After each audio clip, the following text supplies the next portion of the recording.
nation is actually the one who brought us together tonight in this very good occasional night. And I really appreciate who are organizing this conference. And do you know the reason we are came in and organizing this conference is the issue of Ethiopia and what's going on in generally. And politically and economically and socially, and we are all aware what's going on in Ethiopia, and every region and every ethnicity is suffering in Ethiopia. If for example, if I talk as in general, like what's going on in since the Ethiopian government established, I mean like almost 80 years. So there is no Ethiopian, I mean like an interest to being together for all the nations and all the ethnicity. So what we are needing for the solidarity nation is just the Ethiopia that representing to everybody and every ethnicity. And you know what's going on in genocide in Ethiopia and in Somali region, especially if I took like since it became part of Ethiopia, Somali region, they never be participate in politically, and we believe like second citizen Ethiopian and the other ethnicity. Like if we take like for example in Kimant and other like they've been dominated the other ethnicity inside those they've been living with them. And also we can see what's going on in Tigray, the genocide that happened recently and is still going, and the siege. And we can see what's going on in Oromia region and the other ethnicity. And the regime of Ethiopia, they are trying to make to put like the conflict between the regions, for example, the Somali region and Afar region and Oromo region and Somali region and Oromo region and to the other neighboring region. What we need is to bring together this national solidarity nations, to bring together all the Ethiopian nations and all the ethnicity to solve the problems and what's going on in Ethiopia. If I start like a little bit, solidarity nation is in Ethiopia. So nice. It's youth-based global non-profit organization set up by members of Ethiopian diaspora, build solidarity and strength, mutual understanding, cooperating among different ethnicity, Ethiopia, all Ethiopians. It is a civil organization currently managing and directed by the members of in Ethiopian diaspora, resident in mainland in the United States, Canada, Europe, Australia, and elsewhere. We work together to achieving transformation justice for the people of Ethiopia. So doing, committed to pay the attention to the suffering of our people and over some as our act witnessing as a publicity minded that and civic organization, so as being generating ideas that given expression and inspiration of the virus ethnic Ethiopian ideas for realizing population sovereignty and collective right to self-determination to all the Ethiopian ethnicity and protection as well of the minority groups, perspective, human rights, and all popularity, and a representative democratic guaranteed of equality all persons and sexuality and political orders. So that's what we are standing for as an organization. And what we need is not only by name, we just need to be deliver and the real and active as well and action. And I'm hoping we can see everybody's now and what's going on in Ethiopia is in media and everything, and just Ethiopia by name as a government. But inside Ethiopia, there is no actually something called representative or participation to the other ethnicity. Like being, for example, if I take and in Somali region and elsewhere as well. So in Somali region, we'll never get our rights in Ethiopia. We believe all our people are our resources. Even, there is like Somali regional people, they never join the military. They don't believe as Ethiopian, they don't recognize as Ethiopian, and they don't even put the military. Recently, when they need to the genocide in Tigray, they just said, "Oh, come on, guys, join the Ethiopian military." And yesterday they didn't allow, and today they don't allow even the sensitive position, and they believe as a second citizen. So what we need is in this conference to get the right representative and the right Ethiopia for every region to be participate and the real democratic and real participation. That's what we are standing. Sorry guys. Mute. Can you please mute yourself, other guests, until you're ready to speak, please? And this is why we are standing, and we came to this conference, and also I would like to welcome again professors and doctors and intellectuals who are here tonight, our guests. And sorry if I talk long. And guys, it is my first time. Normally, I don't talk about the conferences. So forgive me if I like my reading if it's not clear that. So thank you very much. Thank you, Abdul and I will be helping lead the meeting. Now, please, Dr. Benti will have a welcome statement. Please, Dr. Benti, are you ready? Yes, thank you, Dr. Imabet. Okay. Dear representatives of nations and nationalities in Ethiopia, distinguished guests, ladies and gentlemen, we, the members and the leaders of the solidarity of nations and nationalities that our brother described now, believe that respecting the rights of self-determination is one of the basic important elements for the current cultural, economic, political, and social and religious crisis in the Ethiopian empire. I call it Ethiopian empire because, according to my understanding, somebody who was born and grew up in Ethiopia, I understand due to the long suppression, oppression, discrimination under successive rulers of the Ethiopian empire, our nationalities either did not get proper education or they are misinformed or miseducated by the Ethiopian education institutions. Let me use this opportunity to mention one example of this education. I'm sorry. Samuel, please mute yourself. Sorry. Let me use this opportunity to give one example of miseducation in the Ethiopian education institutions. A biblical myth and legendary telling known as Kibra Nagast used to be taught as history book or text material for history education. This book was written at the end of 13th century by foreign monks from Alexandria who used to serve in the Ethiopian Orthodox Tawahedo Church.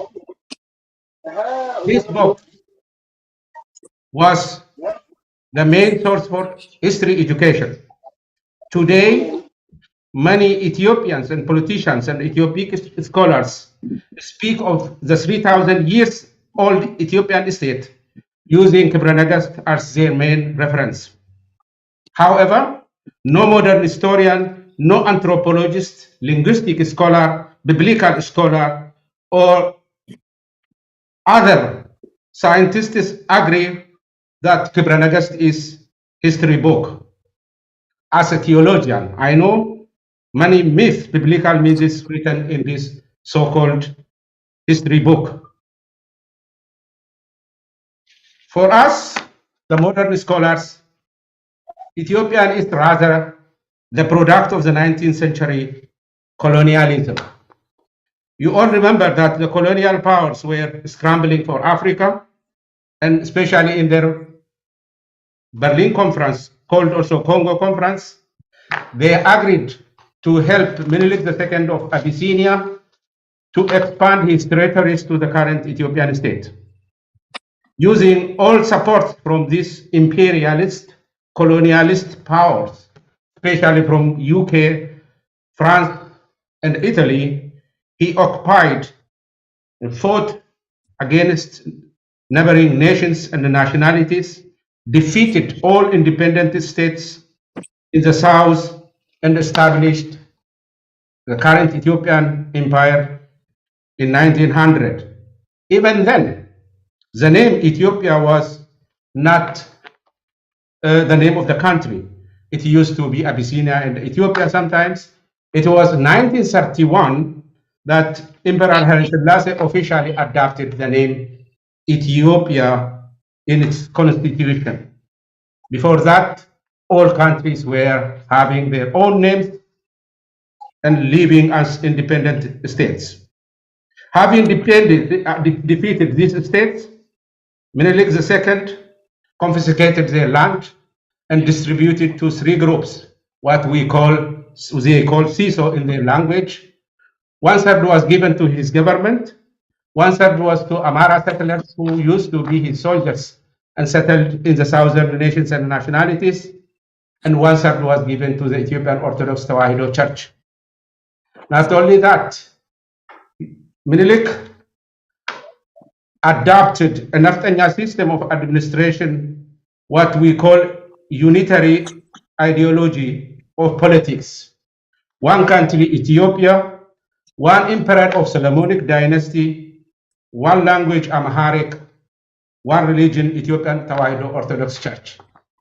Using this discriminatory ideology, the languages of nations and nationalities were outlawed, their cultures were suppressed, and the religions were persecuted. Such aggression, such persecution, such oppression led the nations and the nationalities to fight for their freedom. They, from armed struggle up to peaceful resistance, and ended this Naftanya oppressive system in 1991. Following this political change, a new constitution that guarantees the rights of self-determination of the nations and nationalities up to secession was adopted.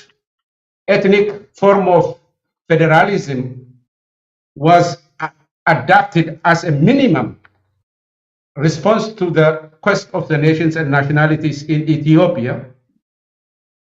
Using these constitutional rights, the nations and the nationalities in Ethiopia were enjoying using their own language in public services and to revive their cultural heritage.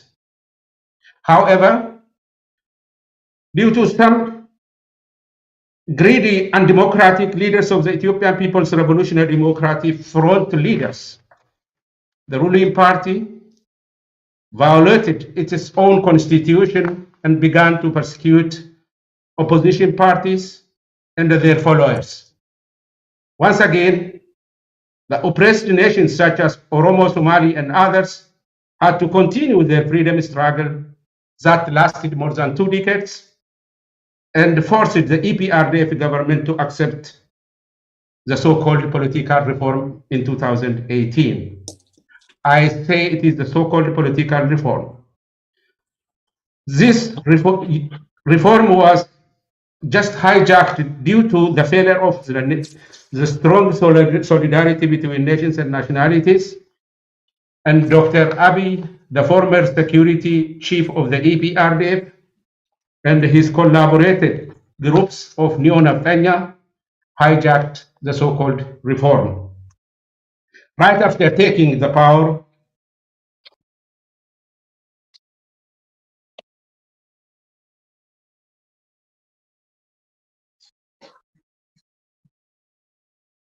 confused his own members, confused the international community so that all support him.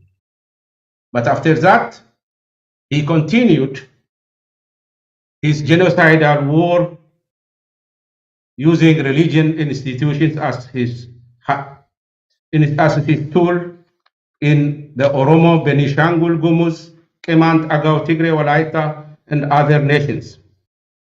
His words, devastated that country, Ethiopia, and it is called, yes, Ethiopia is not no more stable. It is a failed state that finds itself now at crossroads. We, all nations and nationalities, now fed up of war, and we are looking to get peace. My question to you all, did we understand what peace is all about? For me, peace is not the absence of war, but the maintenance of justice. At this critical time, the nations and nationalities need to ask ourselves, did we learn from the past mistakes? Can we manage to bring sustainable peace in that region? I hope our distinguished speakers, guests, will help us to reflect on these points. Having said this, let me introduce our distinguished guests.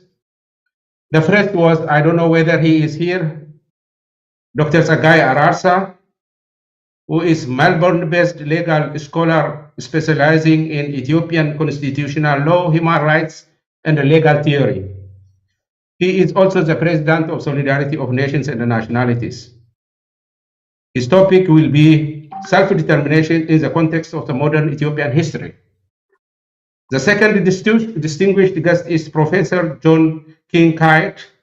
He is a professor of government and public service and director of the Mayane Center for the Study of State and the Local Government at Lavelle College in Eastern Pennsylvania. He will speak on the topic federalism and the role of political parties in the federal system. The third distinguished professor is Professor Robert Williams. He is a professor of law emeritus at Rutgers University School of Law and the director of the Center for State Constitutional Studies. He is also the author of American State Constitutions, written in 2009. He will speak on the topic, the power of states in relation to the federal government, federal-state government relations. At the end, distinguished Professor Galadios Araya, who is a professor of international and African studies at Lehman College, City University, and president of Institute of Development and Education for Africa, will make a closing remark. He is also executive member of the Solidarity of Nations and Nationalities. Thank you all. I hope we will have a nice time. Thank you for listening. Thank you very much, Priest Dr. Bentin. Thank you. That's excellent. Next, we'll have, sorry, Professor Tsagai is not here today. He couldn't make it. So Professor Galadios Araya will speak in place of him. Professor Galadios, if you're ready. Yeah. Okay. Well, this is going to be, first and foremost, I like to really extend my gratitude to Professor Williams and Professor Kincaid. They are actually the distinguished professors, and they are the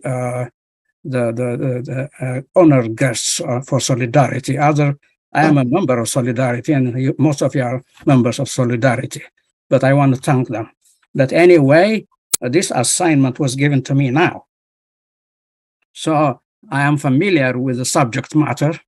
I can do it impromptu. I'm not prepared, but it's okay. So what I'm going to do actually is I like to first begin with the idea, because I have written about this some time ago and presented to members of Solidarity as well. And then I've written about the federalist and unitary systems in comparative perspective. And one scholar I want to mention by way of introduction is our colleague. This By the way, Professor Williams and Kincaid are my colleagues because I am professor myself.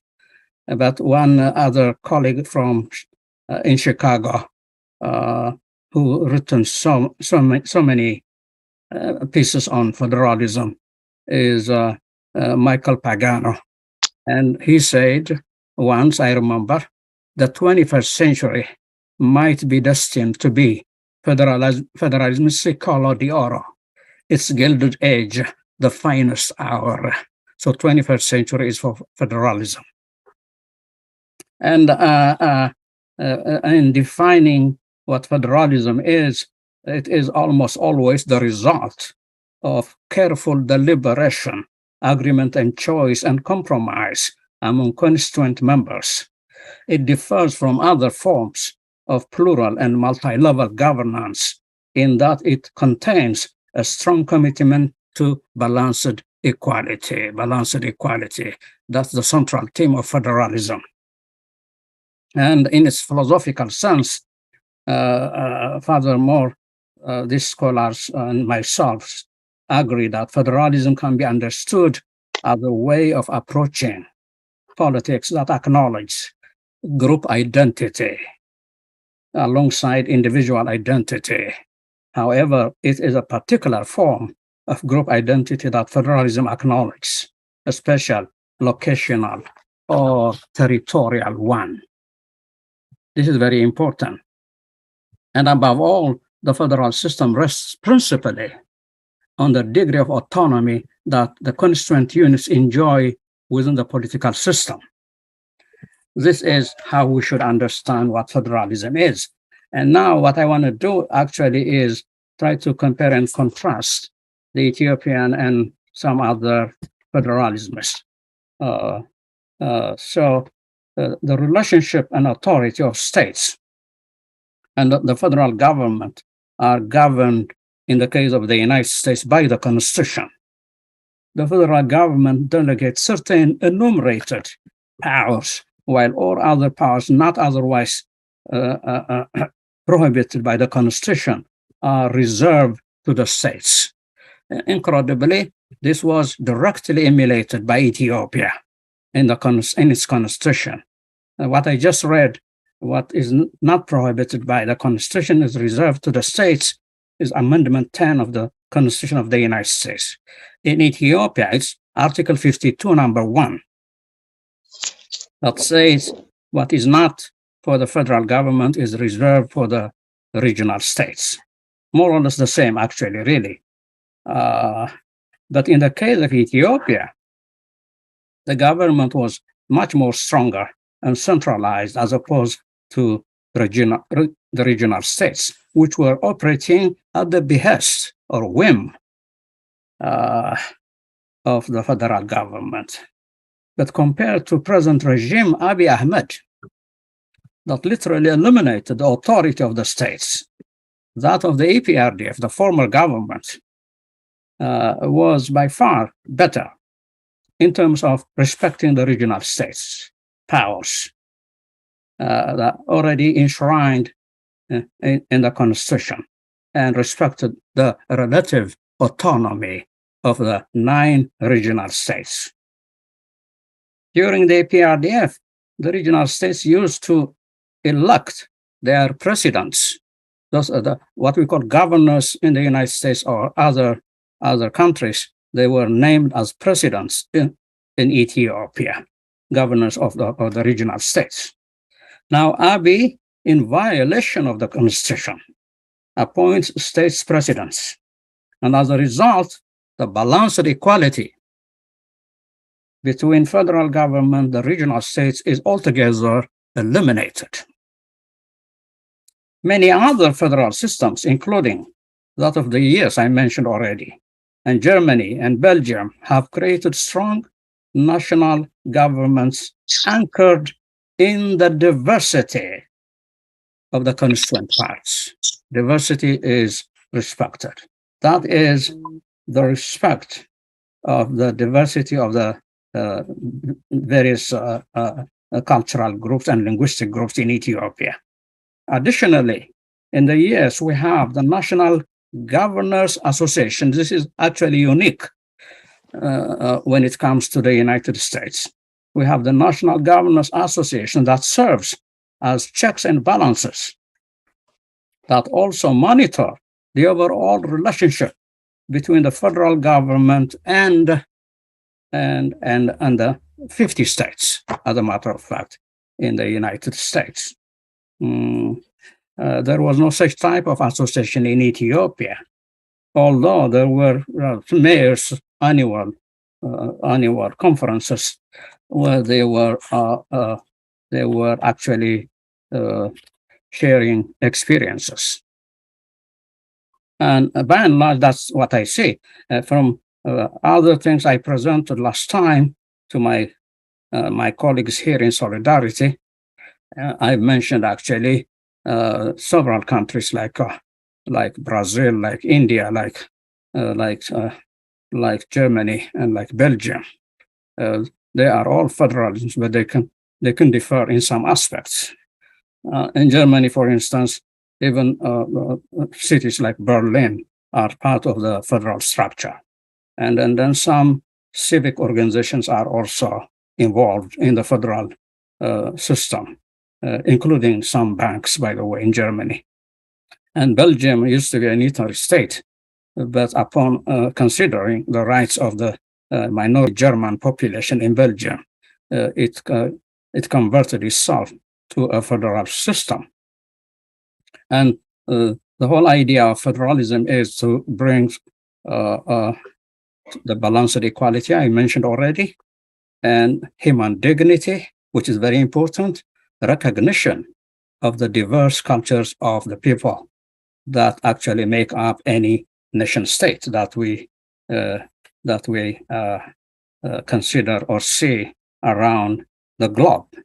In United States, some of the United States are okay.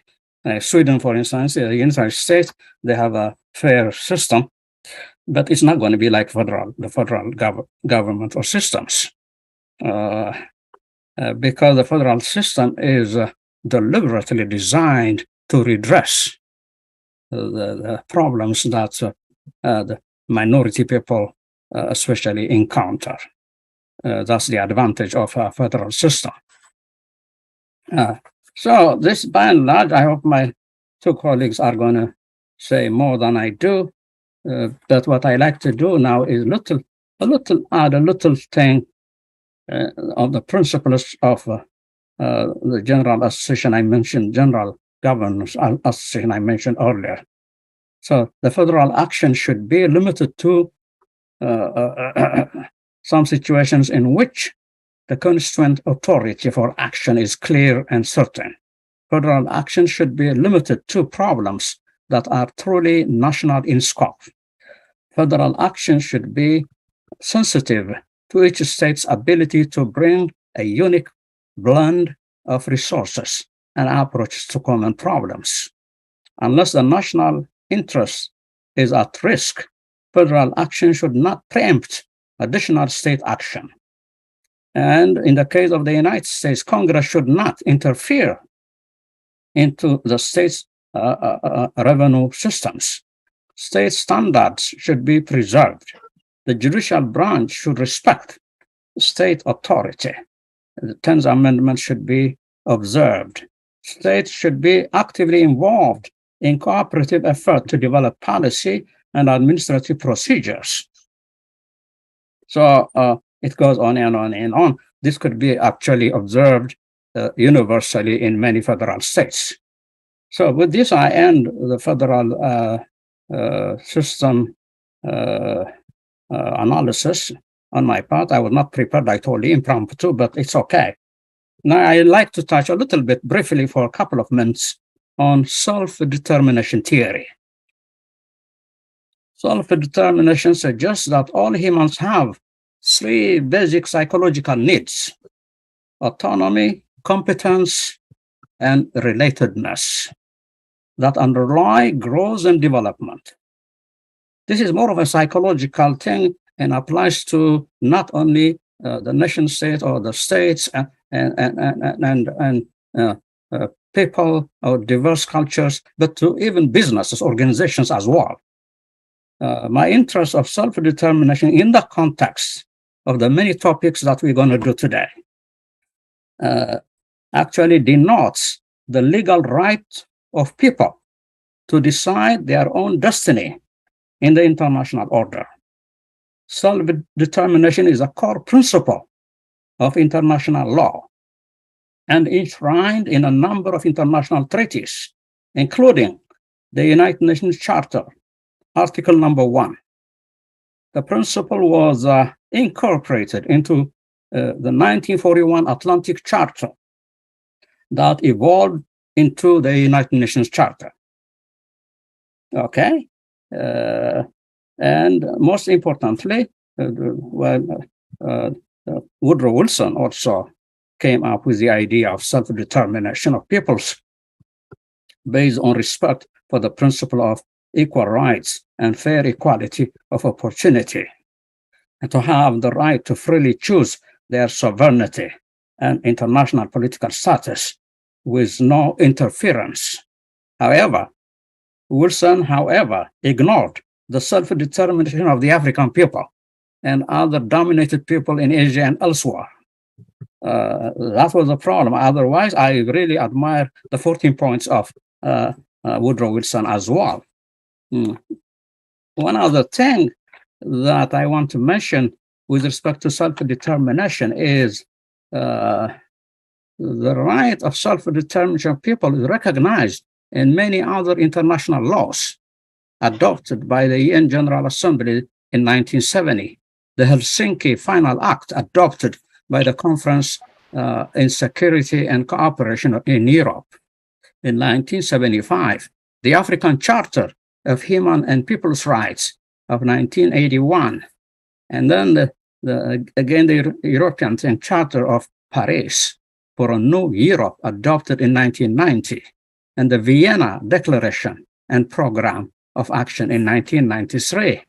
It has been affirmed by the International Court of Justice in the Namibia case, the Western Sahara case, the East Timor case. You can go on and on and on and on.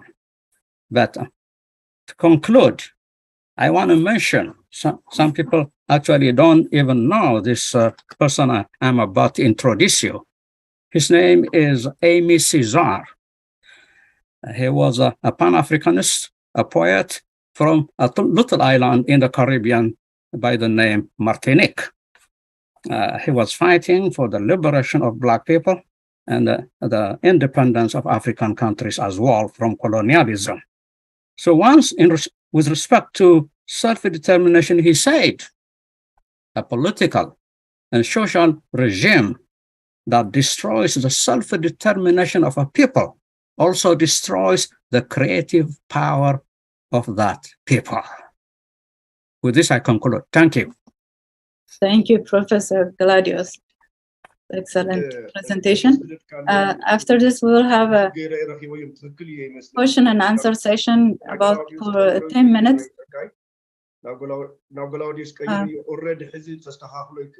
Can you please mute yourself? Okay, thank you.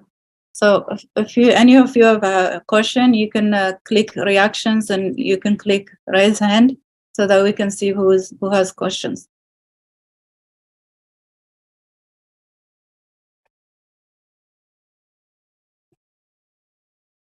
Anybody has question? Okay. I see Gide has a question. Go ahead, please.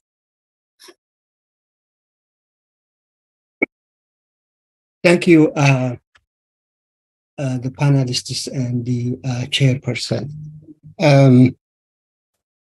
I heard I don't have the name of from Somali. Can you give me what's your name? Abdinur Abdullah. The speaker from Somali and Region, yeah. Dr. Banti and Professor Galadios. Thank you so much for the presentation. So my question is, if you remember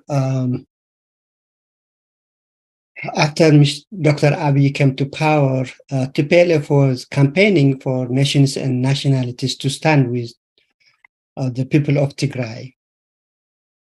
And I think TPLF took that for granted, that it will get support of the nations and nationalities.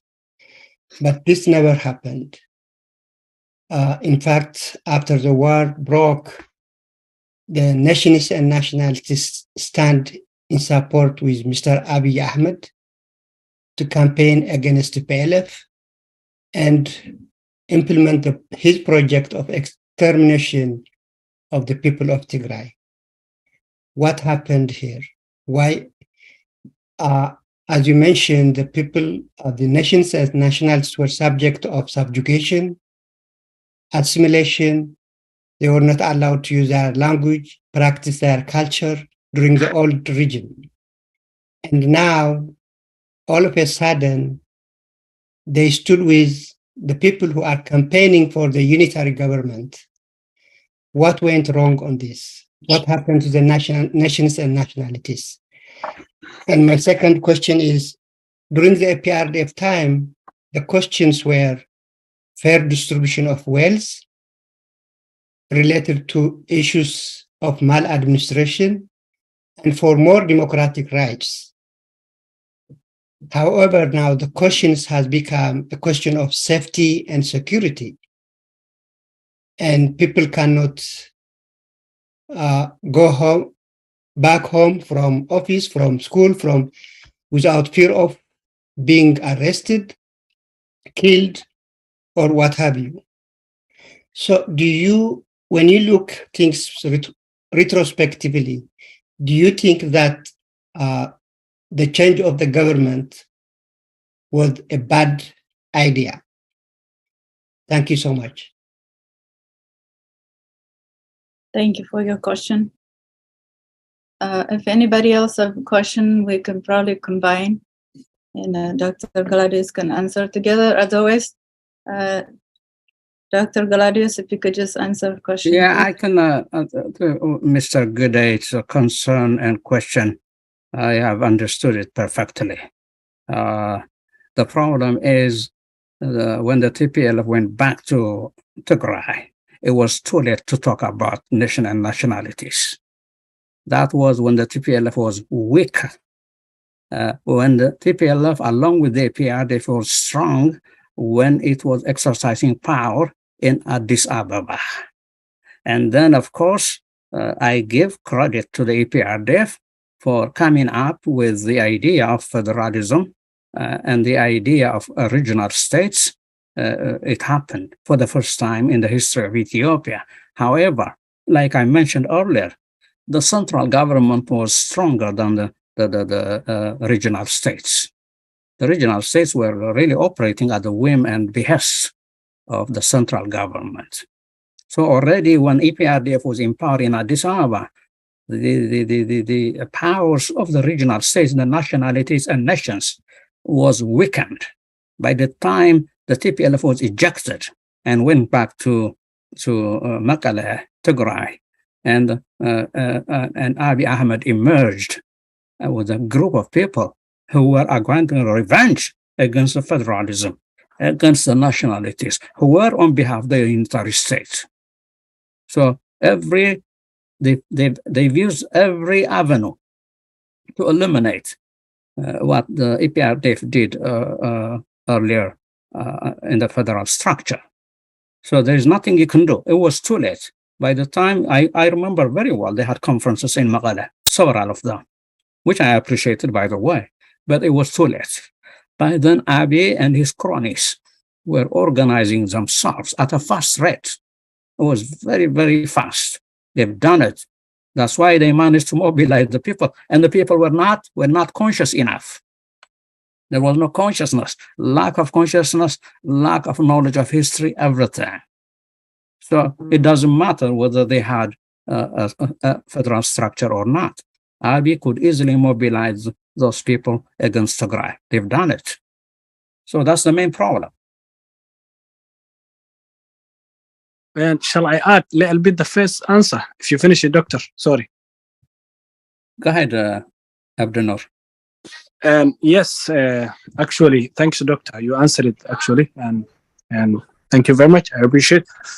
And if I took, like, for example, in Somali region, and the people and the government of the region was different completely, and the Somali region as a people, we are organized. And you know, when they took the Somali regional police, new police to the border between Tigray and Alamata and that area, actually we mobilized the social media and we mobilized it everywhere. And at the end, we succeed to bring back our Somali regional forces to the Somali region without fighting in without doing participating in the fights in Tigray region. And that was a really, still we appreciate, and because how we are mobilized and how our people are stand to not fight, our regional forces to don't fight in Tigray people and Tigray government.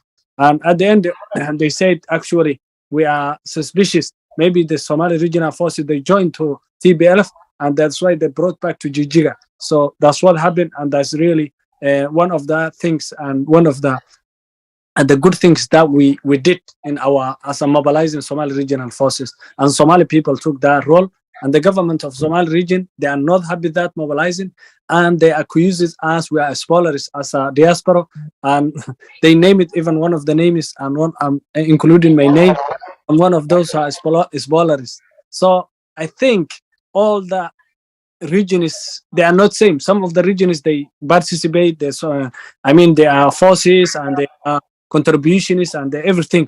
But in Somali region, the good thing we are mobilized and we are succeeded was to bring back our Somali regional forces to not participation the kills and that war in Tigray region, and that's good for us. We are not, our hand is not blood and in Tigray genocide.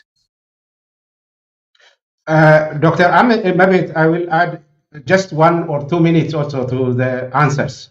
We have 1 more minute, please. Okay, I agree with Dr. Galadios, what he said. Yes, there was a week, it was too late at the time TPLF was pushed, and that's true. But the problem is the nations and nationalities were already not cooperating among themselves during EPRDF itself. If I speak for Oromia, Oromia has been always the area of war, and we, the Oromos, did not get support from other nations. It continued, you remember 2015-16 up to why it came to this position. Individual rights were violated, collective rights were violated in Oromia. And the worst is OPD, Oromia has never elected OPDO as their party. It was a given party. That is where the failure is, if we openly speak with each other.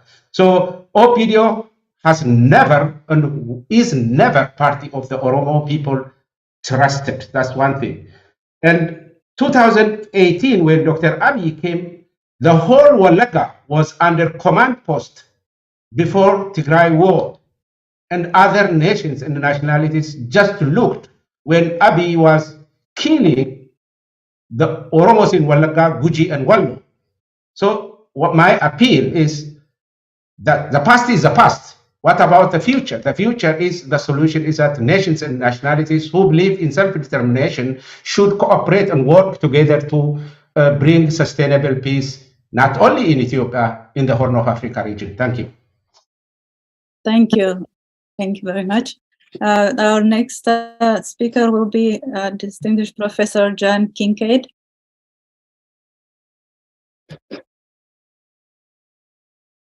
Professor John Kincaid, if you're ready. Oh, okay. Thank you. Well, I'd like to thank the conference organizers for inviting me to speak to this distinguished audience today. And I'd also like to thank the speakers who preceded me for their kind comments. I regret the terrible conflict and death that's occurring in Ethiopia, And I certainly hope this organization can help to solve that problem and bring peace and unity to the people of Ethiopia, while also respecting the diversity of the various communities in the country. I visited Ethiopia only once, but I hope to return to your wonderful country someday in the future. So I'm looking forward to that, and also to learning more about Ethiopia from the discussions at this conference. So thank you again for your invitation. I was asked to speak about political parties and federal systems. This is a very complex subject to discuss in a few minutes. I'll seek to make some general points with the hope that we can refine and elaborate on those points during discussion. So feel free to bring up questions or comments during the discussion period after the presentation. I don't want to dwell on the United States at length because it is a somewhat unusual system. Modern political parties were invented in the United States, and its Democratic Party is the oldest continuing political party in the world. Yet, interestingly, the framers of the U.S. Constitution detested parties, and the federal Constitution says nothing about political parties. So instead, the parties developed as informal coalitions of state-based groups seeking to win presidential elections. And the first party-contested election was the presidential election of 1800, which also marked the first peaceful democratic transfer of power from one party to another in history. So the U.S. two-party system was fully institutionalized by 1828. Many federal systems, of course, have multi-party systems. Explaining why the United States has only a two-party system would be too long to undertake here, but nonetheless, we have functioned as primarily a two-party system throughout our history. So the Democratic and Republican parties are confederations of state party organizations that come together every 4 years to try to capture the White House. However, in conjunction with greater centralization of the American federal system during the past 50 years, each political party has become more vertically integrated and somewhat hierarchical as a result. But the parties are still regulated primarily by the states and only very secondarily by the federal government. Each state has its own laws governing its Democratic, Republican, and other parties. So while there's vigorous party competition for Congress and the presidency, what we've seen in the United States is a decline in party competition in most of the states in recent decades. Consequently, today, Republicans control the governorship in both houses of the legislature in 22 states, while Democrats control the governorship in both houses of the legislature in 17 states. So we only have 11 of the 50 states at the moment that have divided party control. So today, 41.5% of the world's people live under a federal constitution of some sort, although not all of them work well or are democratic. The health of a federal system is due significantly to its party system. Overall, political parties usually play a determinative role in the operation and balance of power in federal systems, as well as in the extent to which a federal system operates democratically, protects human rights, and distributes resources equitably among all regions. So political parties are one of the most important forces shaping the extent to which a federal system is centralized or non-centralized, because in controlling the levers of government, parties oversee the implementation of the Constitution, the enactment of laws, the execution of policies, the staffing of political and bureaucratic institutions, and often the staffing of the judiciary. Consequently, the courts may or may not be independent as a result of that party control.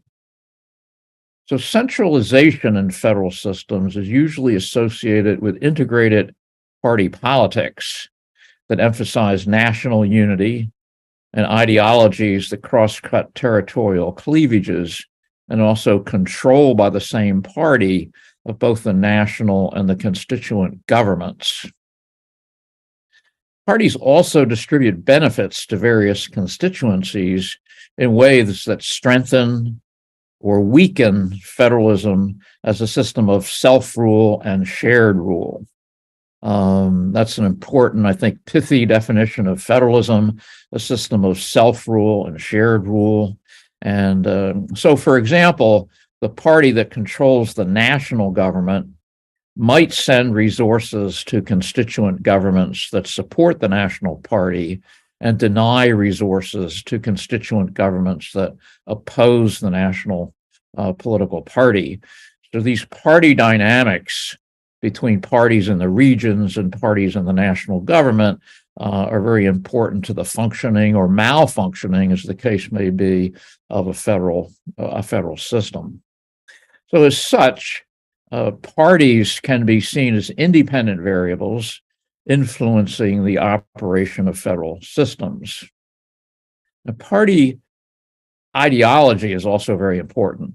That is, do parties emphasize national unity while respecting regional diversity, or do they seek to suppress regional diversity in order to foster more unity? Do parties emphasize regional diversity and autonomy more than national unity? So paying attention to the ideological orientation of parties in addition to their structure, and both tend usually to go together, is very important in looking at the party system in federal arrangements. However, parties also can be seen to some extent as dependent variables.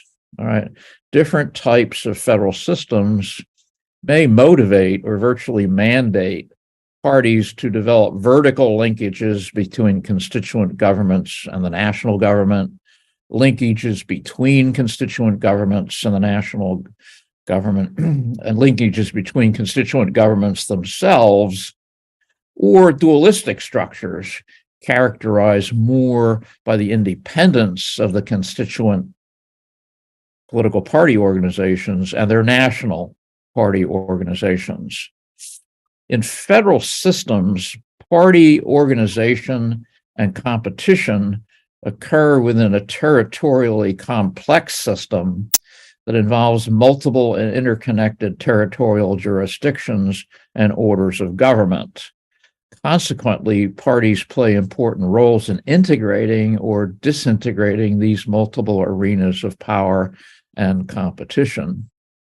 This also places a premium on lawmaking with respect to governing elections, governing political parties, governing financial affairs of political parties, and ensuring or trying to ensure through the rule of law the adequate democratic competition among political parties in all of the arenas of a federal system. So it makes it a much more complex arrangement than we find in unitary political systems, where you have more of a single party system operating nationwide as opposed to the multiple jurisdictions that we see in federal arrangements. Now, this also makes it more exciting. It makes it more interesting, and increases the possibilities of democracy if the party system can function well in a federal arrangement, because it opens doors to a lot of participation by citizens, much more opportunities for office holding by people. And in those respects, a federal system offers the possibility of a richer, more dynamic democratic system than one would find in a single unitary arrangement. And those, I think, are kind of important parts of thinking about. So the parties are very important, and as well the need to have an adequate rule of law that ensures democratic competition. Now, federal systems that are organized around territorially defined religious, linguistic, and/or nationality lines may, of course, encourage the formation of chauvinistic regional parties, each pursuing self-interested sub-nationalist objectives without regard for vertical or horizontal cooperation and unity. These systems also tend to incentivize the creation of separatist and secessionist political parties. So in effect, just as we talk about the balance of power in federal arrangements between the national government and regional or constituent governments, we also have to think of the same dynamics in the party system, and an appropriate balance of power in the party system between the national and regional governments, and an adequate commitment on the part of the parties and regional governments to some form of national unity, while nevertheless still protecting the diversity of the regional communities. Now, at the same time, these types of systems can give rise to a hegemonic party that is a broad coalition able to dominate the national government and many constituent or regional governments, or to a more narrowly constituted hegemonic party dominated by a single religious, linguistic, or nationality group. So these are some of the dangers in party arrangements that can arise from that type of federal system. More generally, thinking of parties as independent and dependent variables, there's usually a two-way kind of mutual interaction between the parties and their federal system. Although the more hegemonic the national party, the more the interaction will be one way, namely party control of the federal system's operation. In the case of hegemonic parties, no aspect of the federal system is free from party dictates, including usually intergovernmental relations, which are managed more by party functionaries than by civil service bureaucrats. In developed federal democracies, there is ordinarily a separation between party-driven policymaking among the elected legislative and executive officials and the bureaucratically driven implementation of policies in the intergovernmental administrative system, so that the intergovernmental relations are ordinarily governed by civil service rules, while policy making in the intergovernmental system will, of course, be more driven by the policy preferences of the political parties that control those institutions. Another important question is the extent to which parties mobilize voters to participate in local, regional, and national elections, or to the extent to which parties limit their mobilization to only one or two of those electoral arenas. And again, the structure of the party system is going to make a difference here in voter mobilization. At the same time, there may be extensive interference in elections, especially by a hegemonic national party seeking to influence the outcomes of local or regional elections. So for national parties seeking to maintain control, the outcome of those elections is very important to their maintenance of that control system. In turn, a strong and sizable subnational regional party may seek to manipulate the outcome of a national election. So that possibility exists as well. Another important issue is the extent to which interest groups, civil society organizations, and non-governmental organizations can compete with parties to influence policymaking and policy implementation.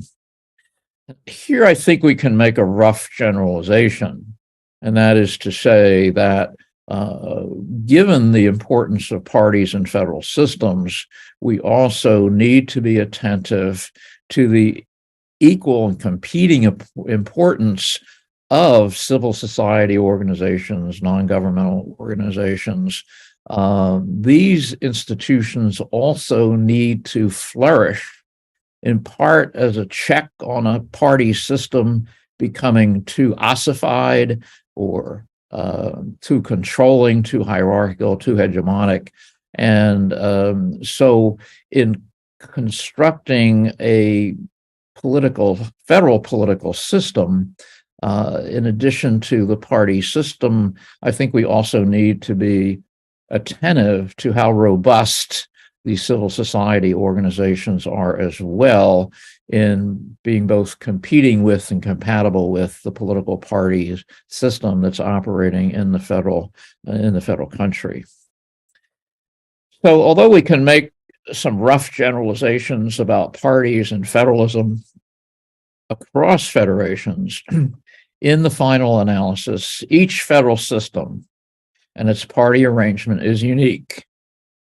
And unfortunately, there's no one best model of federalism and parties. Different arrangements work for different federal systems. And so the people of any given country might draw some useful lessons from other countries, but it is most necessary to consider the probable costs and benefits particular party structures in relation to the particular federal structure of that country. And so one cannot simply copy another model, just draw lessons from different models and trying to accommodate that to the federal arrangement of any particular country, because again, there's no one ideal or best way of doing this. So I'll end on that note, and thank you for your attention, and I look forward to a lively discussion. Thank you very much. It was excellent. Thank you. It was really educational. We have a few questions on the chat, and I can read it. One question is from Alam Tasfai. She's saying, why Tigray nationalist Tigrayans are wrongly understood as separatists, and we're not.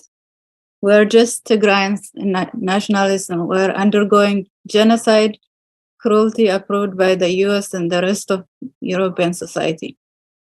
So she wants to know why they are considered as separatists. Okay, I'm sorry, I didn't quite understand the question. She wants to know why nationalist Tigrayan, the Tigray people, are considered as separatists, but they're not. They're just facing genocidal war and cruelty as approved by US and the rest of European countries. So she's trying to say that they are misunderstood as separatists, but they're just facing this genocidal war. Maybe, Alam, if you can clarify. Of course. May I enter? Yes. Thank you so much. Sorry, gentleman who has been talking, I understood you like an American one. Isn't he? Yes. Yes. Okay, I want to make clear. Simple, short, and concise. I see many of you. I am familiar with many of you here. And do not forget that we are not foolish. We are not foolish. You have to understand that we Tigrayans have been undergoing genocide. Genocide in its fullest meaning. And you have all the data. You have all the satellites, pictures, everything. The drone attack. 1 million Tigrayans perished in less than 2 years. So let's not talk like as if we don't understand what has been going on in Tigray. I know the issue now is reconciliation, making peace with Ethiopia, and so on and so on. How can you make peace with Ethiopia, or for that matter, with America and with all imperialists who allowed Tigrans to perish? Drone attacks are made by many other countries like Iran, like all the Arabs country. That would not happen without approval of the Americans. We know that. Okay. So you are God in the earth and there is God in the heaven. Okay. I do not accept that. Please do not play such kind of false role that you are making peace with Ethiopia. We have undergone such a genocidal act. Our 120,000 women are gang raped. Can you address that, please? No peace without justice. Justice is needed to make a peace. Justice, responsibility. Responsibility taken by the genociders, including America. Please stop. Okay, I can't stop. But the discussion will go on and go on and on. Okay, you can't pursue on pretending. You are pretending to be peace with Ethiopia. Dr. Mabet, do something, okay? I'm sorry, guys. 1 second. Thank you. Okay, you want to close me, Claudius, Come on, please. You can continue. Thank you, Alam. We have to have this question very concise to the point. Our guests are coming in to give their perspective. Your guests are Americans. Okay, go ahead. Alam, if you're gonna keep talking, I don't think that's appropriate. Please let me talk, and then I'll give you the chance. But the questions has to be very precise and to the point. And the guests are here today to give us their perspective on what ethnic federalism was concise and in the point. Alam, I'm sorry, but if you're not conducting yourself accordingly, you have to be removed. So we're respectful. We're here to discuss. I know there's emotions running, but for the sake of time and space, let's let them answer you. I think they got your point, so let them answer if the question is understood already. Thank you. Who is going to answer the questions? Go ahead, Dr. Gilad. Got her point. Excuse me. The thing is, something is out of order now. Who's talking? See, so many people are talking in between. Eden, are you now hosting the thing? Hello? Yes, go ahead, Dr. Gilad. Okay. What I'm saying is this. Number one, the topics that we're going to address today by the two distinguished professors has to do with federalism, relationship of federalism to the states, blah, blah, blah. We've done about genocide in Tigray 100 times myself. But the platform is different.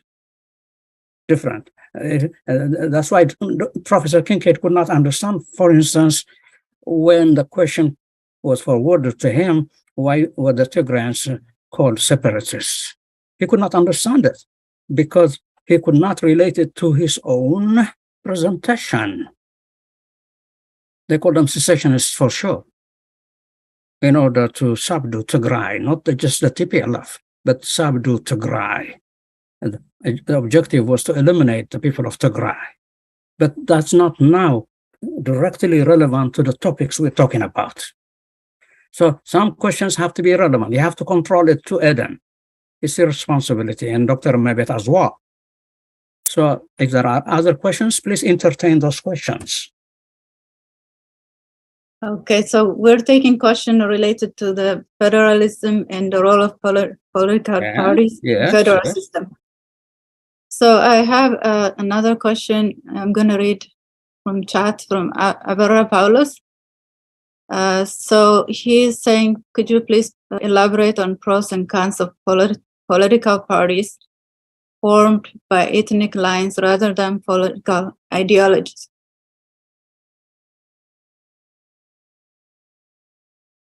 Okay, so my presentation was neither supporting nor opposing separatist parties, but trying to allude briefly to the circumstances under which those parties arise.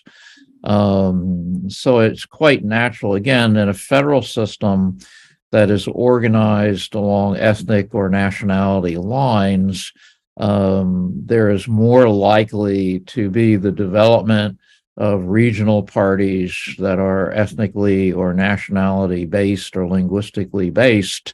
And that does make the achievement of national unity more difficult and puts a greater burden on the federal government to provide the conditions under which those regions would feel comfortable being part of, the federation as a whole. And so it's a two-way street here, in which there has to be some, as in a federal system itself, there has to be some balance, some give and take. And a lot of this depends on the willingness of the national government to be accommodating up to a certain point of the diversity of the constituent regions that exist in the country. So, you contrast that with the United States. We have not really had any regional parties in the United States because we don't have territorially distinct ethnic or nationality communities. Mhm. And so those parties have not emerged in our system, but they will emerge in systems that are organized along nationality lines. That's to be expected. Thank you very much. Dr. Mavit, do you have other questions or I? Yes, I have this Khalid. Okay, after that, I'm going to go. Okay. Khalid, go ahead, please. Thank you very much, Dr. Mavit. Thank you, Dr. If I pronounce it wrong, correct me, Professor Kincaid, right? Kincaid, that was very close. Kincaid, all right, Dr. Kincaid. How are you today? I'm great, thank you. Thank you for being here. My question is relating to political parties on the federal system. Is there any experience parties vis-a-vis religious institutions? Why I'm asking this is, at present time, the Prosperity Party is creating a big crisis within the Orthodox faith. So I want to understand what is the relation between political parties vis-a-vis religious institutions. I understand the state should be secular, but can a political party say that the issue of politics doesn't concern me? Thank you very much. If I am clear. Yes, thank you for the question. I think that, whenever you mix a political party with religion, you run the risk of both damaging the religion and damaging the country in terms of trying to impose some uniformity on the country as a whole. And now in the more developed democracies, you think of Germany, which historically has had sort of Catholic and Protestant parties. The religious element has declined in importance. They represent somewhat different points of view, but there's not no longer a strong association.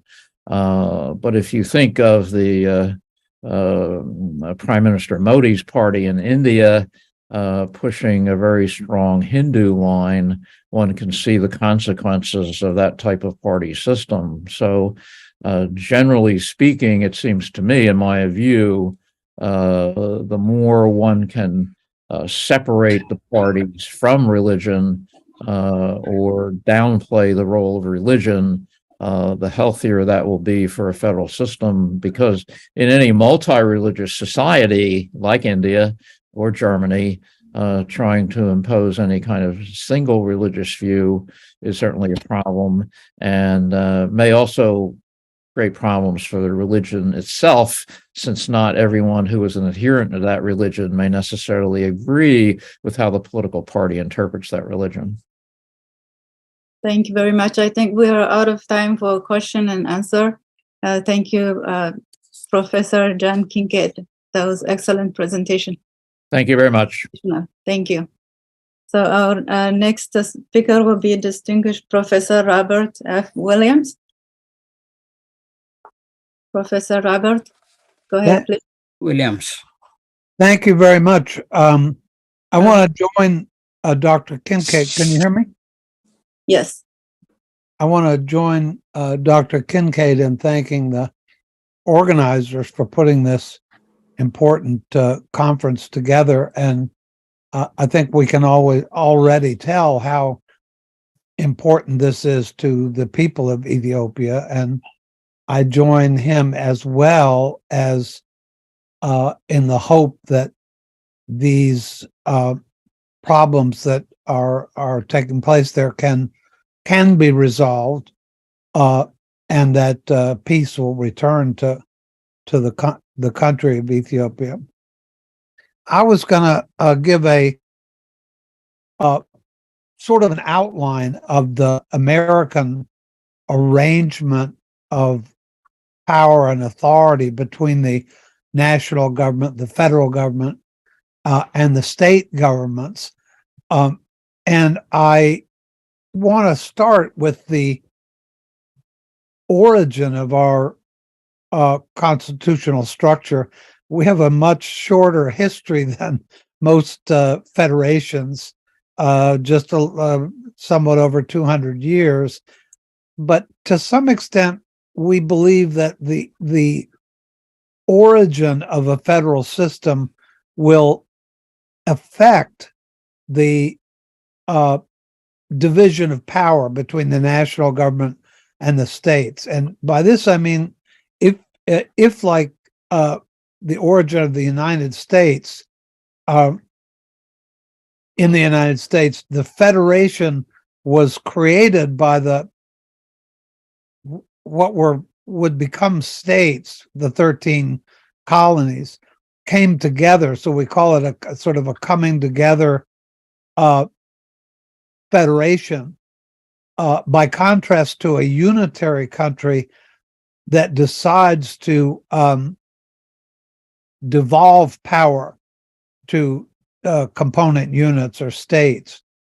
And we think this is important because, as my colleague Alan Tarr pointed out, that when the component units of a federation come together and create a national government, they're most likely to retain more power and authority or competence to deal with matters than if a unitary country is devolving power to component units. It's likely to devolve less power. And so we think it's very important to look at the process of originating the federation, to understand why either more or less power would be in the hands of the states in comparison to the federal government. So that's the first point, and we see that in our country, which was a coming together federation, the states have quite a bit of power, and it's reflected in the national Constitution. The U.S. Constitution gives power or enumerates powers to the national government. Famous examples are to regulate interstate commerce between the states, among the states, the power to provide for a national defense, those things. There's a list of powers in the national constitution, followed by what we call the necessary and proper clause, which kind of says, well, these powers are enumerated, and the federal government can also exercise powers that are sort of necessary for them to carry out those powers. But that's it. So the federal government has actually limited its authority is limited to certain areas that are defined in the Constitution, and then, of course, have been interpreted by our United States Supreme Court over the years. So determinations about what is necessary and proper, determinations about whether the federal government is really regulating interstate commerce, those kinds of questions are decided authoritatively by our United States Supreme Court. By contrast, and in the U.S., I think our colleague mentioned the 10th Amendment to our U.S. Constitution, basically saying everything that wasn't given up to the federal government, everything that wasn't delegated to the federal government, is retained by the states and by the people of the states. So consequently, the constitutions of the states do not have to enumerate power. Everything that wasn't given to the federal government at our origin was retained by the states and the people of the states. So there's no need for a state constitution to enumerate power. You don't look at a state constitution in the United States to see if the state government can enact a landlord-tenant law or a corporation's law, a criminal law. That's within the power that was retained by the states at the time we formed our national government. So the function of the state constitutions is really quite different from the national constitution. They're not just little versions, little replicas of the federal constitution, but they actually have quite a different political and legal function. And so I'm overstating this, oversimplifying it, but the main function of state constitutions is to limit this power that was retained at the time we formed our federal government. So you'll find things in state constitutions that say certain things cannot be taxed, and taxation has to be imposed in a certain way and not in any other way. All sorts of details about government in the 50 state constitutions that then that otherwise limit, from the point of view of the state's constitution, this reserve power, we call it plenary power, that the states have, which would otherwise be extremely broad. So the history of state constitutions, together with protecting rights in ways that I'll talk about in a minute, is a process not of granting powers, but of putting limitations on these very wide plenary powers that the states have. And I think this sounds like what our colleague said was your Article 51 in Ethiopian Constitution, that everything that wasn't enumerated was retained by the component units in the states. And then, of course, we have the supremacy clause in our national constitution that interestingly makes even the lowest form of federal law, for example, federal administrative regulations. We have as well some federal common law, judge-made law, not a lot anymore, but some, and certainly federal laws, and for sure the United States Constitution.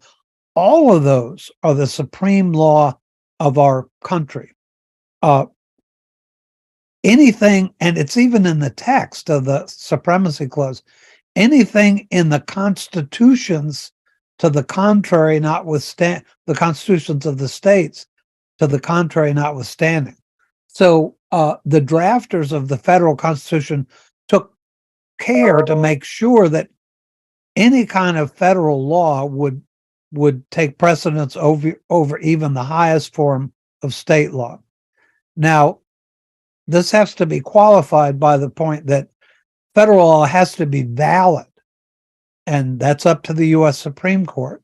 So you could have a situation where the U.S. Congress passes a law and says, we're regulating interstate commerce. And if the United States Supreme Court thinks you're not really regulating interstate commerce, that's not valid under our Constitution, that kind of a law would not take precedence over state law. It happened. We had an example of this with the so-called Obamacare, the Affordable Health Care Act, pretty famous in our country. So the United States Supreme Court decides conflicts between the states and the federal government on exercise of authority, and actually, so that can change over time. Our U.S. Constitution is virtually impossible to amend. I think it's well known. It's 27 amendments, John, over the years, and it's just not feasible. It's just too complicated to amend our federal constitution. So these arrangements are pretty frozen into the national constitution. So changes in the relationship of states to the federal government is pretty much left to the Supreme Court as it interprets these relationships in the national constitution. State constitutions are much easier to amend. They're not easy, but they're a lot easier than the United States Constitution, and the states have had thousands of amendments. And so the state's power and the way it's exercised actually can be changed both by textual amendment to the state constitution and by decisions of the state Supreme Courts. So the way that state authority is exercised and is fairly changeable in our country. Sort of interesting. Now, a little bit more detail here. The U.S. Congress is allowed to and quite regularly shares some of its power, let's again say, to regulate interstate commerce with the states. So we have many examples of cooperative federalism where a power that would be ordinarily reserved to the national government, with the consent of the national government, is shared with the states in various ways. And often this is through federal funds being given to the states to carry out certain federal functions. And even that is subject to some review by the United States Supreme Court. Interestingly, the states can push back on exercises of federal authority or federal power. And they do that in a variety of ways. One of them, I think, is common to all federations, that they can exercise or seek to exercise political power in the national capital when exercises of federal power are being debated. The states send representatives, lobbyists. This is partially a function of political parties too, as Dr. Kincaid was explaining. So the states are not politically powerless in the face of potential federal lawmaking or even making of administrative regulations. The states they have equal representation in the Senate. So even the smallest state in our Senate has 2 senators, and the largest state only has 2 senators. So there's a potential for a political influence in that way. But also it's interesting that the states, this is quite an important phenomenon in the last 30 or 40 years here. The states are able to provide more rights protections for their citizens than are available under the United States Constitution as interpreted by the United States Supreme Court. So states, let's say the United States Supreme Court has interpreted the famous American Bill of Rights to grant certain rights, say to free speech or against law enforcement searches and seizures and things like that. The states can provide more rights, and they don't have to do it through their constitution. The states can provide more rights than the federal constitution provides by ordinary law or even by judge-made common law at the state level. So some people view this as a way of challenging the national government by saying, for states to say, well, we're going to have more free speech in our state than is required in our country as a whole. Very interesting and important phenomenon. And it does go on in some other federations, but it's not as prominent as it is in the United States. No secession. Our Supreme Court has said there's no possibility, sort of a product of our Civil War, no possibility for a state to secede from the Union. So if I remember, that's a fairly big difference from the situation in Ethiopia.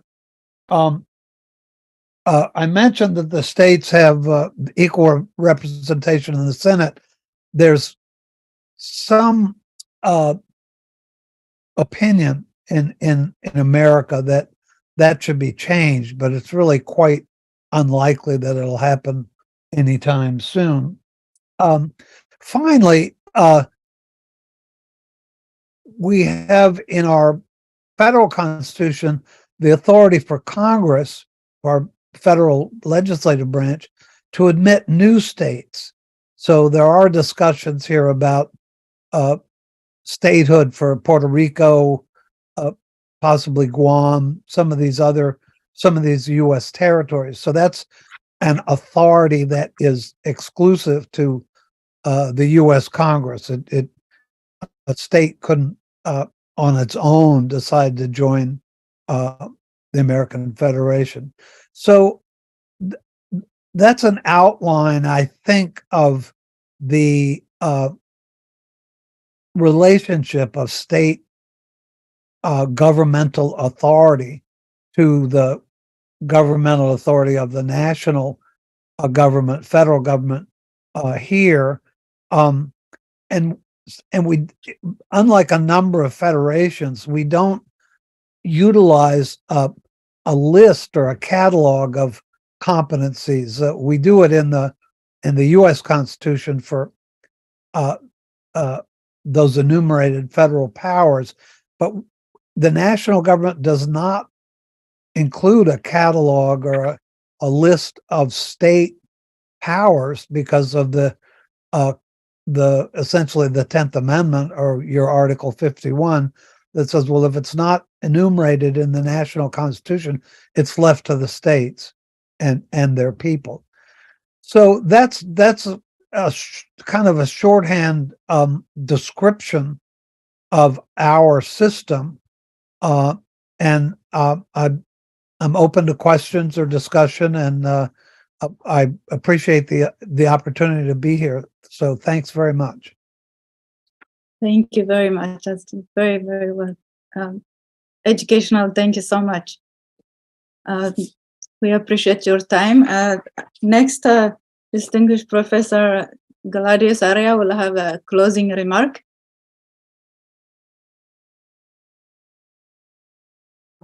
Don't you take questions, Dr. Mabit, for Professor Williams? Questions, yeah. We may have time for one question. We're running out of time. Dr. Mary, there is a question in the box in the chat, and it's I was raising my hand. Oh yeah, Danny, go ahead. You're first, and go ahead, please. Okay.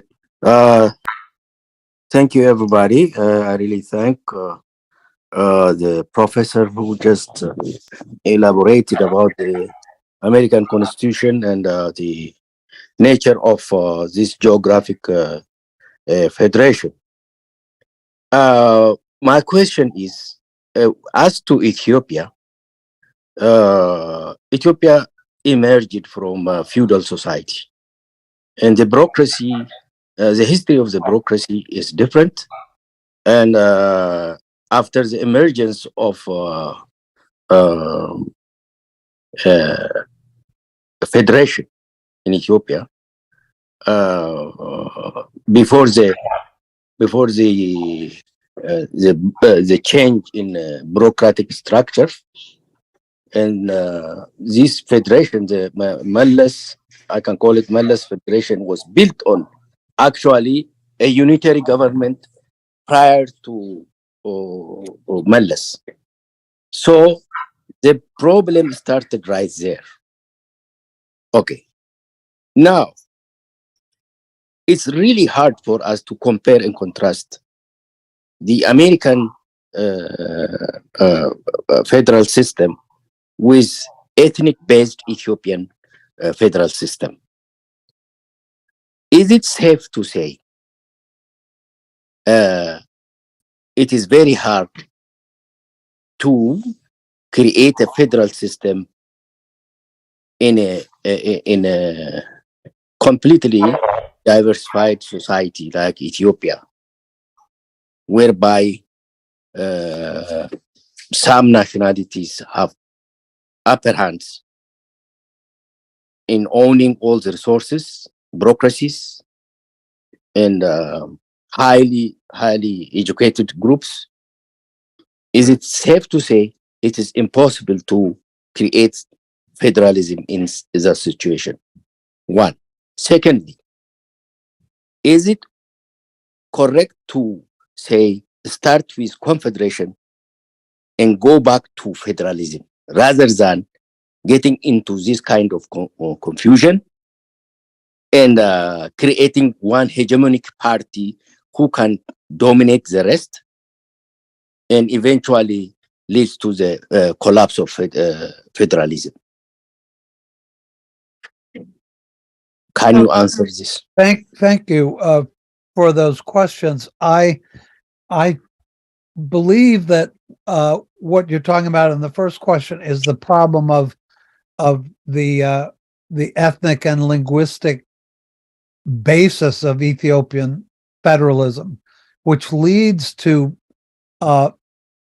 minority. As I understand the Ethiopian states, they're not exclusively inhabited by people of one ethnic group or linguistic groups. In other words, they're minority people of a minority ethnic or linguistic traditions living in the states that are dominated by a different ethnic or linguistic group. And so I've seen writings about the problem of minority rights in Ethiopian states. I don't have a great solution to that. I would not say it's impossible. I'm trying to think how many years Ethiopian federalism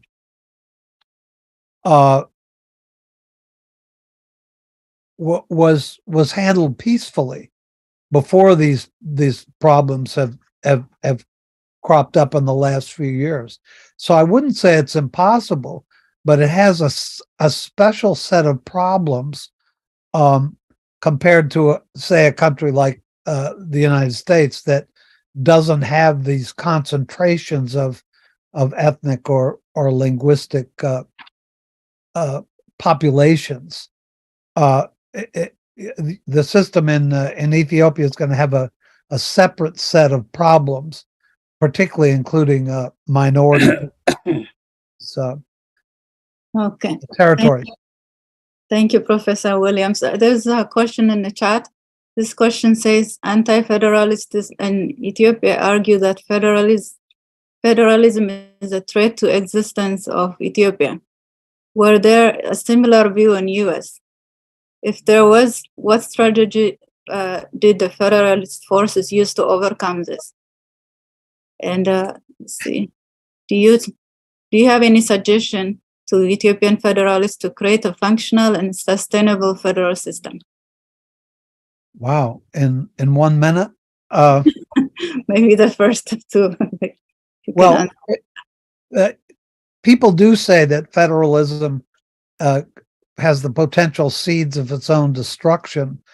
Our experience in the United States, of course, was with a very, very brutal civil war over the possibility of the Federation coming apart. And of course, the mechanism to avoid that was military force, and a outcome of the war that led to the idea that no state could secede from the Union. The key, I think, and I don't have any great wisdom for Ethiopia, I'm sorry, but is the idea of power sharing that is a way of accommodating the aspirations of these different groups. And from what I could see, and I haven't studied the Ethiopian situation, but I've read some about it, you don't have a Supreme Court, but you have a different kind of decision-making body about conflicts and things. And I don't know if that's been allowed to work very much, but I'm sorry, I don't have any great recipe for. The one thing is, if I remember, the Ethiopian constitution permits secession of states, which is an interesting, I think I have that right, an interesting element of a federal system. But I'm not sure of the background for that provision. So I'm sorry, I'm just not going to have a solution. Yes, no problem. It's a different situation. So if anyone has one more question, and after that we'll close. Dr. Mabet, you have to also consider ideas, not just questions. I was going to add up to what Professor Williams said now. Please. Okay, I can do it in a minute, actually. Okay, go ahead. What happened in the United States experience itself with respect to secession was first attempted by South Carolina, and then many other states followed, like Mississippi, Texas, and others. And then Texas actually was 1861, I guess, but it tried to form its own state, its own independent country. It was not allowed. Federal troops, they met the federal troops, that was the end of it. And the United States is defined, it's not just a federal system, indivisible whole, period. No state can secede from the indivisible whole. Same thing happened in Brazil too, indivisible whole. In the case of Ethiopia, as Professor Williams aptly put it, there is a Article 39 that permits states to secede. But there are preconditions to that. People don't read carefully. It says it has to be supported by the seceding population, 2/3 of them if they vote, if they are in favor of it.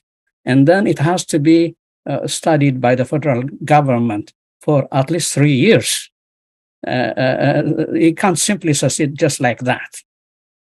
And the problem with the Ethiopian secession clause is it was directly taken from Stalin, completely different scenario actually that they had in the Soviet Union. But what Stalin said actually is the secession ultimately will help a higher union, not just to secede, go in separate ways, but to establish a higher union. There are so many misunderstandings in there. Thank you. Thank you. Very interesting. Yeah, thank you very much. We're running out of time. I think Professor Galadius, if you can do a closing remark.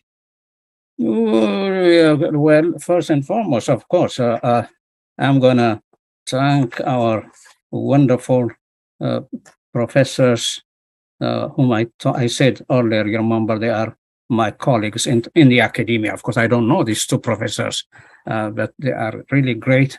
They've come with a wonderful presentation, and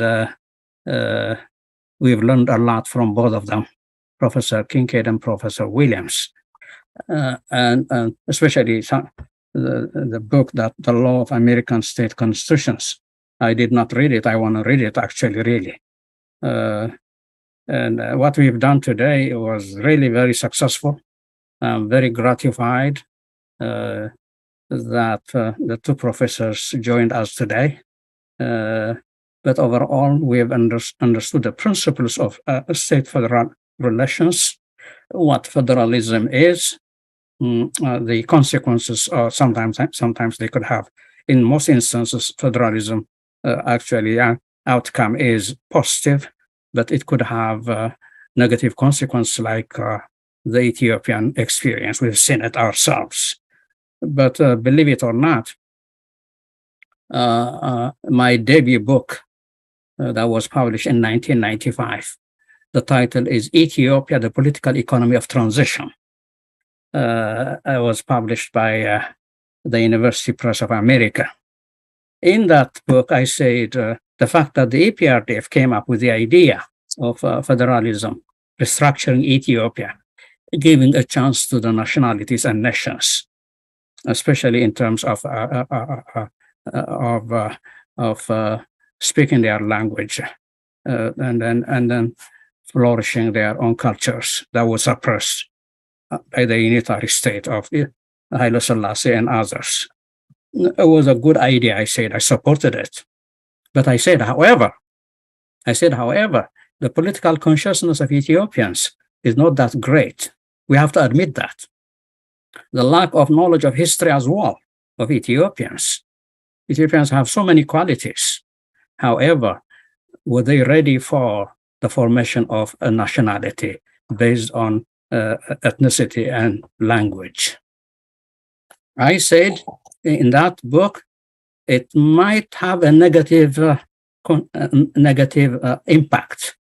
It might create nationality consciousness only, and then forget the pan-Ethiopian, the overarching national identity.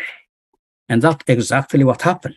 The last 30 years, actually, people evolved their own local nationality only. Tigray, Oromo, Afar, and all those things, which is a good thing. I support it myself. I'm in solidarity. I'm on behalf of self-determination for these nationalities. However, we want to isolate ourselves from the Ethiopia thing. I myself am a Pan-Africanist. I am beyond Ethiopia, as a matter of fact. I come from Tigray, and I advocate on behalf of Tigray. However, I really have to make sure that I don't lose the overarching identity, which is important. We could not do this. That's why we're killing each other now in Ethiopia. That's why all these people, without even any knowledge of what's going on. They were involved in the massacre of the Tigrayan people. Genocide took place in there. So that's the consequence of the federal system, actually, because there were so many loopholes in there. You know, these federal systems in the Western Hemisphere that we have to learn a lot from them is the advent of capitalism itself and democracy. We don't have it. We emerged from a feudal, pre-capitalist things, maybe some, but it's predominantly feudal until the fall of Emperor Haile Selassie.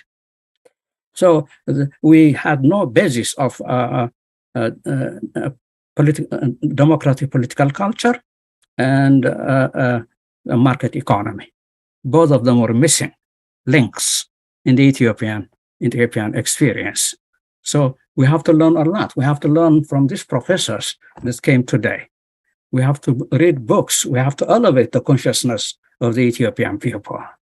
If we want to come back again and then entertain an all Ethiopia thing, but primarily giving respect and rights to the nation and nationalities, of course.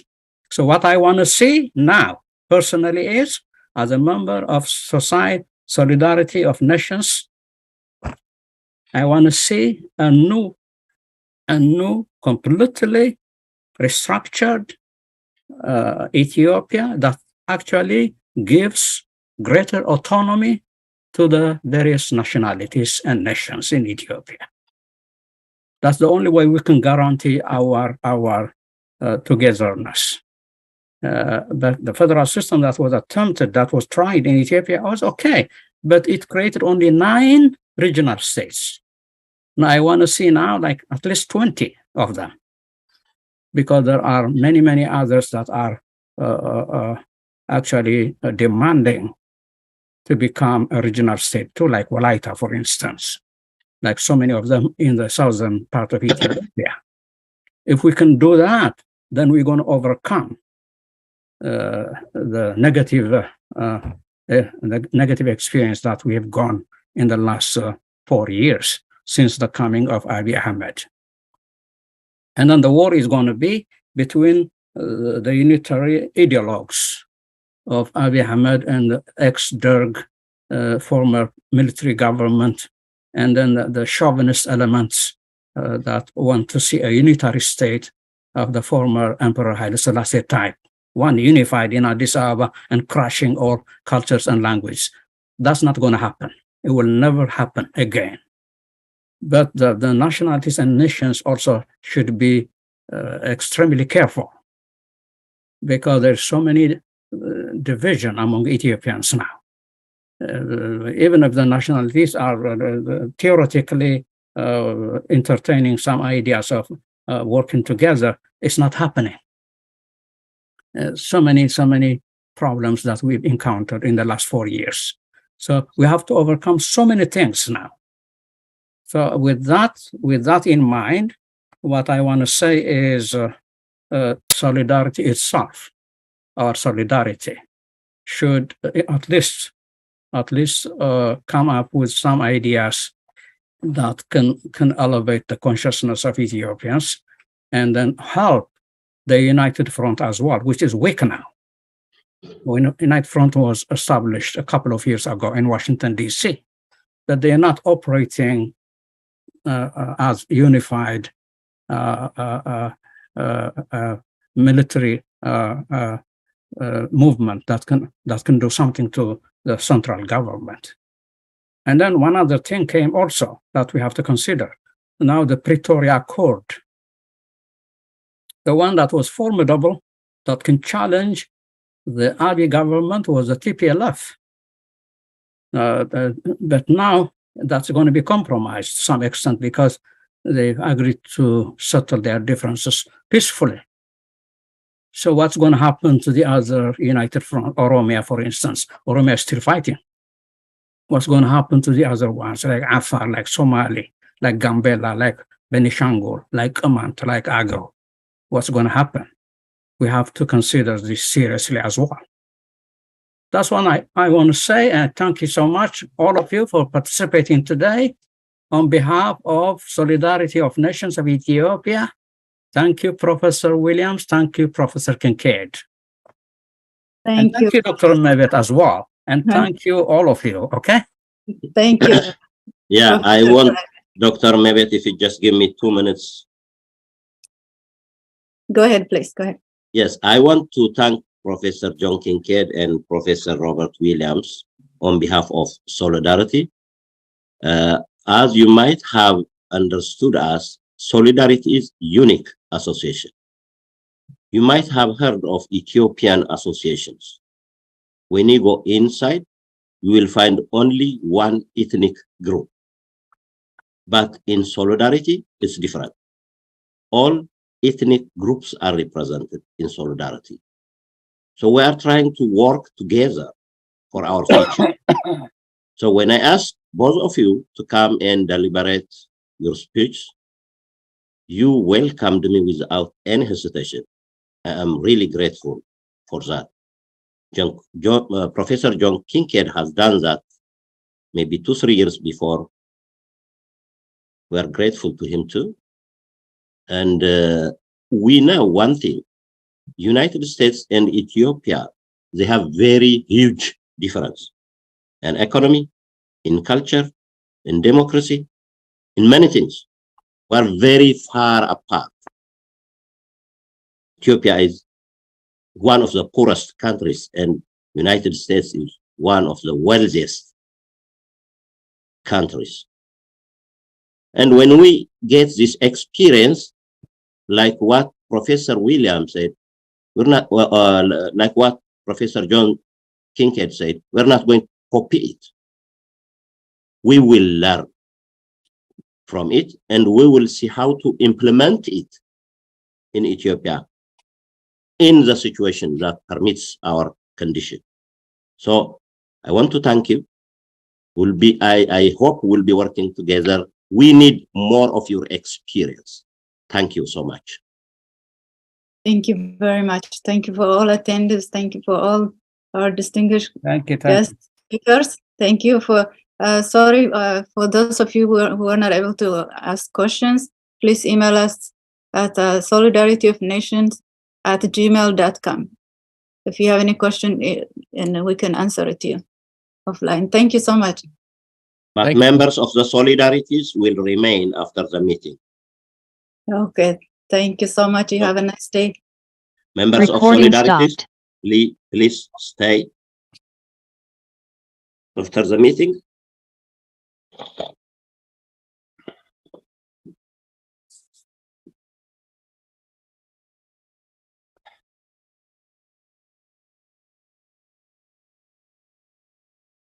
Those attendees who are not members of Solidarity are welcome to leave the room.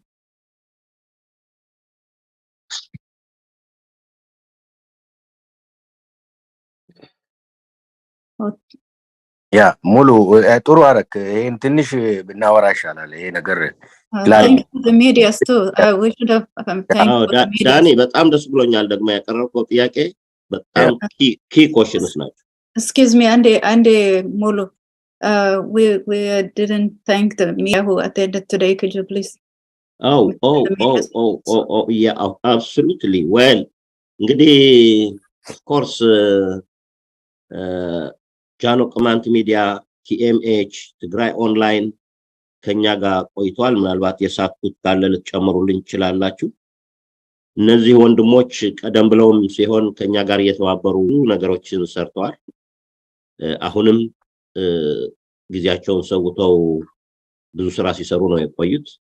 በጣም በሶሊዳሪቲ ስም በጣም ላመሰግናቸው እወዳለሁ። It's very great job. Of course ሁላችንም የሚመለከት ጉዳይ ነው፣ ግን ኮንሰርንድ ሆነው በመስራታቸው ግን በጣም ላመሰግናቸው ፈልጋለሁ። Thank you, Dr. Mabet. እሺ፣ እናመሰግናለን። Okay, so none Solidarity member የሆናችሁ መሰናበት ትችላላችሁ። ሌሎቻችን ግን ትንሽ እንነጋገራለን። እዚህ ላይ ሐሳብ ካለ እድል ያላገኙ ሰዎችም እንትን ብታደርግልን ዶክተር መቤት። well እንግዲህ የሶሊዳሪቲ አባላት ናችሁ በሚል ነው ዝም ብዬ ያለፍኩት እንጂ Priest Dr. Banti, Dr. Glaudius, Professor Glaudius, Dr. Mabit,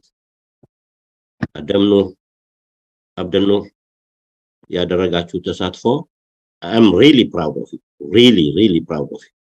You did very nice job. Thank you so much. ጊዜያችሁ ብቻ ሳይሆን ኢፈርታችሁም በጣም ቆንጆ ነበር። እንግዲህ ሶሊዳሪቲ እናንተን ይዞ እያበበ እንደሚቀጥል ነው የሚታየኝ። እሱ ጥሩ ብለሃል አቶ ሙሉ፣ ጥሩ ብለሃል፣ ጥሩ ነው። ነገር ግን እኔ እውነቱን ለመናገር ሳብጀክት ማተሩ ስለማውቀው ነው ስለማስተምረውም ነው እንጂ ዱጉዳ ነው። Guys, I don't think all the media have left yet, so if you can hold your comments, thank you. ዱጉዳ